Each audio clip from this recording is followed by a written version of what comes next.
Inspired by the 1985 series MacGyver, follows young Mac as he uses his extraordinary talent for unconventional problem solving. Now, tomorrow night, the show returns for its fourth season, and we got the chance to sit down with MacGyver himself, Lucas Till. Have a look.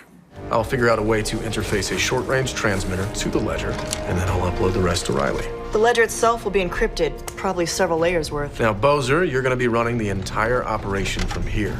We don't have Maddie watching our backs, so it's all up to you. Ms. Davis will crack the ledger, and we'll find out who the buyer is. And stop them before they use that thing. Have you seriously learned quite a bit from the show that you can apply to real life? Is it applicable in our real lives? There was something the other day that I was, my dad and I were building a forge the other day. I'm not kidding. And it's a rolling forge, so making knives or something. Okay. Yeah. So he actually made this thing. But what's crazy is we tried before, and you pour in this plaster sort of thing to keep the heat from going outside of it. So we did that a couple weeks, and then we did an episode where we actually made the exact same forge on the show, unbeknownst to them. Yeah. Did you do it better on the show? Yeah. Yeah, of course. I was going to say, his dad, son, don't bother me with this TV stuff. Yeah. I know how to do this. Yeah, Come on sure. already. Yeah. All right, tell us about season 4. I mean, it must feel pretty amazing, right, back for another season? Yeah, I wish I had more to tell you. I don't really know anything about it except that we are coming back. Yeah. Which is really nice because we didn't expect to make it past the pilot. So how great is that for a cast, though, to be given the green light for another season? You guys have been working now together for some time. Has the dynamic changed over the years? Yeah. Well, we have a new cast member, and we lost one, so now it's a new dynamic in that way. But it's really nice. We've kind of hit a flow, and it's a lot of work. But now it kind of seems like, oh, we could do this for a long time. But don't you find you get into a groove? Right. Right? Dude, yeah, that's what it is. That's where we're at. I didn't think we'd ever get there either. So, well, speaking of a lot of work, I mean, you did a lot more stunt work last season in season 3. And for those that don't know, Lucas Till, you do your own stunts, right? Yeah, we have to be careful about this. Okay. Because every time I say that I do my own stunts, it's not exactly yes or no. Because I do. But then some people say, well, yeah, but that's your double there. Yeah, sometimes I do my own and sometimes I just can't. It's too dangerous. We did a stunt at the beginning of this last season 3 where we're skydiving. Okay. And they really did it. And they lit, so basically my dad goes he's in a parachute and flak hits his parachute and it erupts in flames.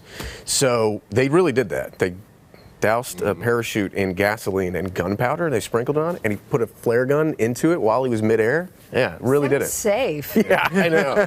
They don't let me do that part. Yeah. But, yeah. Do you draw the line? Do they draw the line? Are you always wanting to do more of the stunt? When I first started, I was more than willing to do anything, and now it's to the point where I want to go home in 12 hours. And, in one piece. Yeah, in one piece, exactly, yes.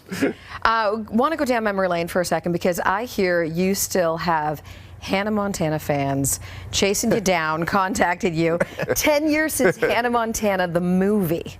Yeah. So crazy. is this true? Are you still being? I had one the other day that said, "Hey, I'm not gonna lie, I have no idea who this is. Who is this?" And Madonna was like, "That's a weird first text to send somebody. Obviously, you're trying to. I think you know what's going on." No, it's crazy because it was 10 years ago, but I guess it must be playing on Disney Channel because it still seems like they're the same age. Yeah. Did you realize at the time that you were part of something that was going to be pretty iconic? No, but that's just because I'm kind of an idiot. Because if I had thought about it at all, I would have realized that. Yeah. All right. It was just recently announced as well that you're going to be working with Spike Lee. Tell us about that. Right. So his longtime editor, who's edited almost all of his movies, I think, Barry Alexander Brown, he directed this movie. And yeah, it takes place 1961. It's a true story about a guy named Bob Zellner. And I play Bob. And I like to say it's kind of like a Forrest Gump in the civil rights movement. Okay. Because he kind of meets all these people like Rosa Parks and John Lewis and Reverend Ralph Abernathy. And so, yeah, he kind of goes and sees all this stuff happening. And it kind of happens to him. He watches it all go down and participates and becomes a part of the movement.